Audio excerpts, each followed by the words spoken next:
오늘 우리에게 주시는 하나님의 말씀은 마태복음 26장 17에서 25절입니다. 무교절의 첫날에 제자들이 예수께 나와서 이르되 유월절 음식 잡수실 것을 우리가 어디서 준비하기를 원하시나이까. 이르시되 성한 아무에게 가서 이르되 선생님 말씀이 내 때가 가까이 왔으니 내 제자들과 함께 유월절을 내 집에서 지키겠다 하시더라 하라 하시니 제자들이 예수께서 시키신 대로 하여 유월절을 준비하였더라.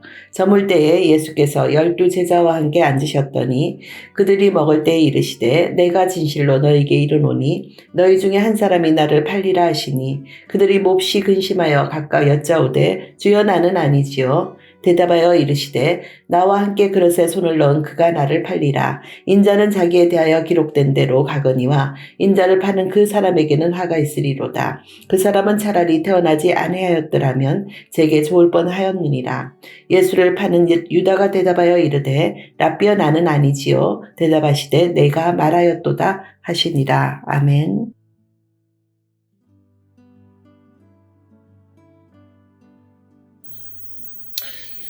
오늘은 예수님께서 십자가를 지시기 전 제자들과 함께 마지막 유월절 만찬을 준비하시며 보여주신 놀라운 순종과 슬픈 예고의 말씀을 함께 묵상하려고 합니다. 17절에 보면 제자들이 예수께 나와 이르되 유월절 음식을 어디에서 준비하기를 원하시나이까? 라고 묻습니다. 유월절은 이스라엘 백성에게 단순한 절기가 아닙니다. 하나님의 구원이 시작된 날, 죽음이 지나간 밤, 하나님의 은혜가 새롭게 선포된 밤입니다. 예수님은 제자들에게 성안 아무개에게 가서 이르되 하시며 세밀한 지시를 주십니다. 이미 다 준비된 시간과 장소가 있었던 것입니다. 여기서 우리는 하나님의 섬세한 계획을 발견합니다. 제자들은 물 길어가는 사람을 따라가면 되었고 그 집 주인은 이미 마음이 준비되어 있었기 때문입니다. 사랑하는 여러분, 하나님의 뜻을 따라 사는 자에게는 우연은 없습니다. 우리의 삶에도 하나님의 섬세한 인도하심이 함께합니다.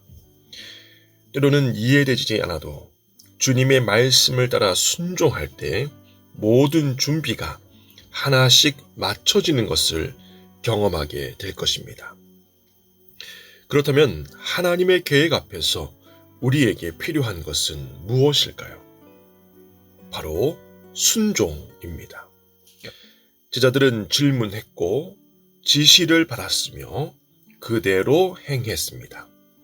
그 결과 그들은 주님과 함께할 마지막 유월절 장소를 준비할 수 있었습니다. 오늘 우리의 삶에서도 주님의 인도하심을 구하고 그 음성에 순종할 때 주님이 예배하신 자리에 들어갈 수 있습니다. 바라기는 오늘 하루도 하나님께서 예배하신 그 자리에 들어가는 저와 여러분 되시길 주님의 이름으로 축원합니다. 저녁이 되어 예수님은 12 제자와 함께 앉아 식사하십니다. 그 자리에서 예수님은 충격적인 말씀을 하십니다. 너희 중 하나가 나를 팔리라. 식사의 기쁨이 순간 얼어붙는 모습이 되었을 것입니다. 제자들은 몹시 금심하며 주여 나는 아니지요 하고 각자 묻습니다. 모두가 불안해하며 자신을 돌아보는 것입니다. 그런데 이 질문이 중요합니다. 그들은 자신의 약함을 알았던 것이기 때문입니다. 그들 중 누구도 절대 내가 아닙니다 라고 자신 있게 말하지 않았습니다. 자신의 연약함을 알았기에 두려움과 근심으로 주님, 저는 아니지요 라고 물었던 것입니다. 사랑하는 새벽 성도 여러분, 예수님은 이런 제자들과도 함께 식탁에 마주 앉아 주셨습니다. 그러므로 예수님의 식탁은 사랑과 은혜의 자리입니다. 비록 그 안에 배신도 있었고 또 믿음 없는 자들의 불안과 염려만 있었지만 예수님은 이미 다 알고 계셨고 끝까지 그들과 함께 앉아 음식을 나누셨습니다. 자신을 팔려는 제자와 또 자신을 부인하고 도망치려는 제자들과 함께 하시는 주님의 은혜가 얼마나 큰지 가늠할 수 있는 대목입니다. 오는 주일 우리는 종료주일을 맞이하며 성찬식을 거행합니다. 우리 주 예수 그리스도를 기억하고 기념하는 그 만찬의 자리에 앞서서 지금 나는 어떤 생각, 어떤 고백, 어떤 결단으로 그 자리에 나아가고 있는지 참여하려 하는지 돌이켜보길 원합니다. 바라기는 주님, 저는 절대로 주님을 팔지 않겠습니다. 저는 절대로 주님을 포기하지 않겠습니다. 저는 세상의 그 어떤 것과도 주님을 바꾸지 않겠습니다. 고 고백하며 준비하며 나아가길 축복합니다. 그리하여 주님 기뻐하시는 온전한 마음의 성찬식 되시길 주님의 이름으로 축원합니다. 한편 예수님은 유다를 정죄하지 않으십니다. 다만 슬프게 말씀하십니다. 24절 말씀입니다. 인자는 자기의 대하여 기록된 대로 가거니와 그 사람에게는 화가 있으리로다. 이 말씀은 저주가 아닌 사랑의 경고였습니다. 마지막까지 유다에게 돌이킬 기회를 주신 것입니다. 예수님은 유다가 돌이키기를 기다리셨습니다. 마지막까지 함께 식사하시며 기회를 주신 것입니다.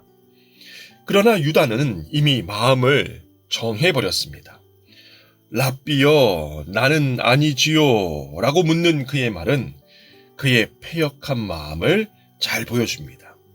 왜냐하면 다른 모든 제자들은 예수님을 헬라어로 큐리에, 주여라고 부릅니다.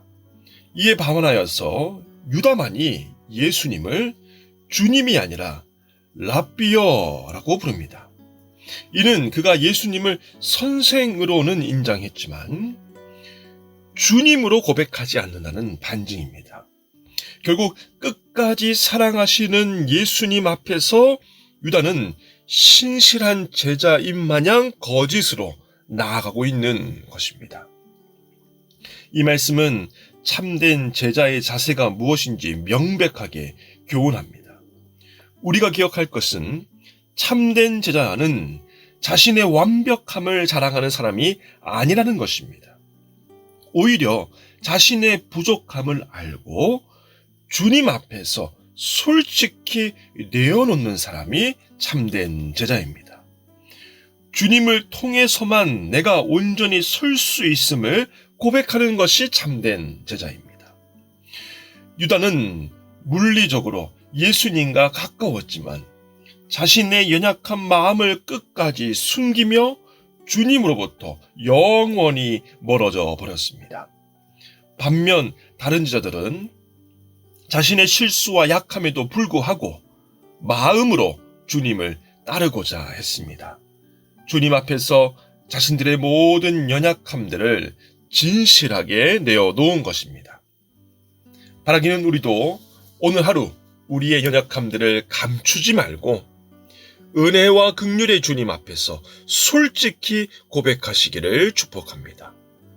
겉으로는 신앙생활을 하면서도 마음은 세상의 가치와 돈과 권력에 팔아버린 그런 모습이 아니라 연약하지만 진실되게 주님을 사랑하는, 주님께 나아가는 그런 복된 제자들 되시기를 주님의 이름으로 축원합니다. 말씀을 맺고자 합니다. 오늘도 주님은 저와 여러분을 주님의 식탁으로 초대하십니다. 성찬의 자리, 말씀의 자리, 기도의 자리로 우리를 부르십니다. 그리고 우리의 마음을 보십니다. 예수님은 제자들에게 떡과 포도주를 나누시며 이것은 너희를 위한 내 몸이요 피라고 하셨습니다.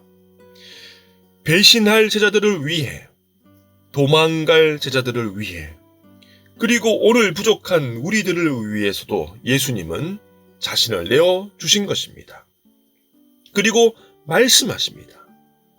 너는 나를 진심으로 따르고 있느냐?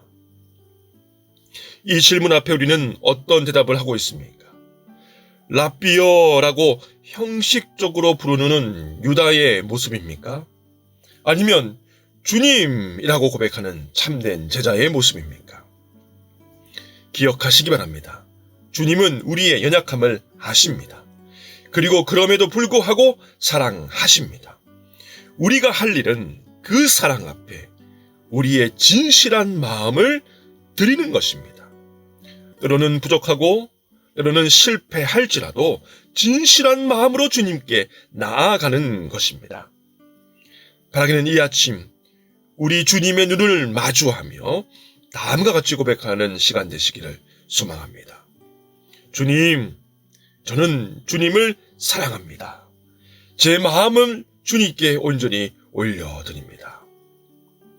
그리고 그와 같은 우리의 고백 가운데 이런 주님의 응답을 들으시기를 간절히 소망합니다. 내가 너를 위해 내 몸을 주어노라. 내가 너를 끝까지 사랑하노라.